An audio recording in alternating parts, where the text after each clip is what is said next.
Hello again, I'm Ken Whiting, host of Paddle Tales, and this week we're solving the great debate, what's better, canoe or kayak?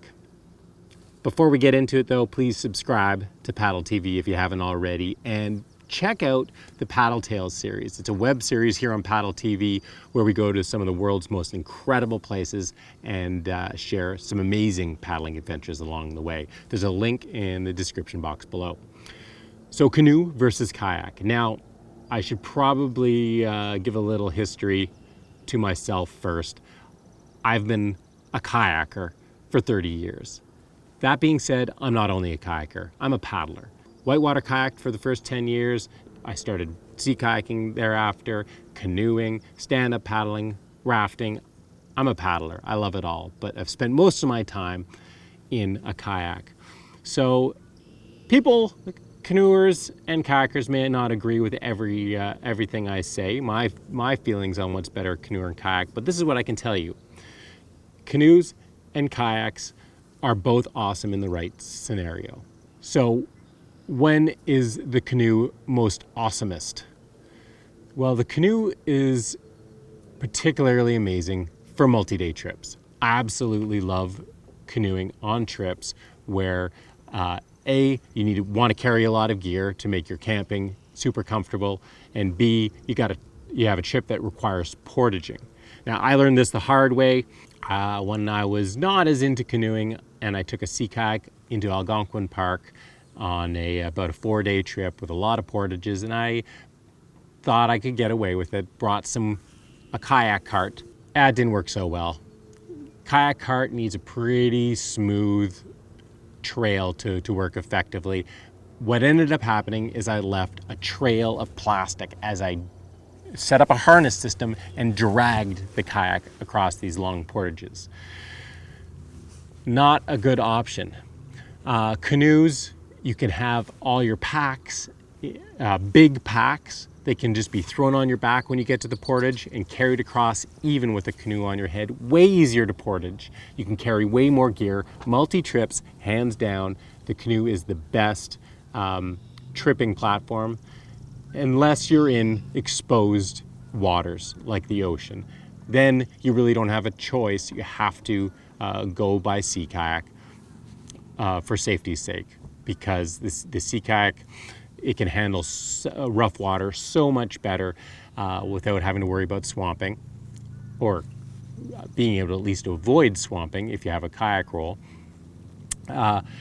And the drawback is only that you can take less gear because there's less room in the kayak to put stuff. There's also, when you pack a sea kayak, it's more difficult because you have to break it into small pieces instead of just having one big bag. The other great thing about canoes is that they're amazing for family trips. You can literally load the kids, the dog, the works into a canoe, and you're off to the races for a day trip or multi-day trips.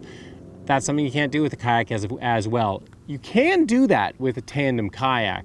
A lot of tandem kayaks have a center hatch that can fit tons of gear, and you can even put a third person in, a dog or a kid in there. So it's not exclusive to canoes. Tandem kayaks can also be good family platforms, but tandem kayaks are a lot more difficult to get around, in my opinion. They're long, they're heavy. A canoe is a lot easier. It's possible to carry it as one person. Tandem kayak, not so much. Canoes are also much more comfortable. You can change your sitting position. You can stretch your legs. You can bring your legs in. You can change your position and get comfortable in canoes. You just don't have that option unless you're a very small person. You don't have that option when you're in kayak. So definitely strong points for canoes, but I am a kayaker through and through. Kayaks are more versatile. You have a lower center of gravity. They are much more stable. You can take it into almost any type of water conditions, from open ocean to extreme whitewater. Some people will argue with this, but kayaks are faster. You have two blades, and you can keep the blade in the water more often of the time, and you can therefore travel faster. Similarly, the wind doesn't impact you as much when you're in a kayak. The canoe has a higher profile, and wind pushes it around and will stop you more. And expanding on wind, just paddling in wind in general is much easier in a kayak versus a canoe. A canoe is impacted tremendously by the wind. Kayak is impacted as well, but it's much more manageable. It's especially more manageable when you're paddling solo, which is another big plus of the kayak. Paddling solo in general in a canoe is much more difficult than paddling solo in a kayak. And throw other conditions in there, current, wind, and it amplifies those differences. So for me, appreciating the solo paddling experience as much as I do in a variety of conditions, from rivers to the ocean to open water that it gets impacted by wind. Kayak is my go-to, and I turn to the canoe when I want to do multi-day trips and load it full of camping gear, and or when I just want to go for a cruise with the family. So there you have it.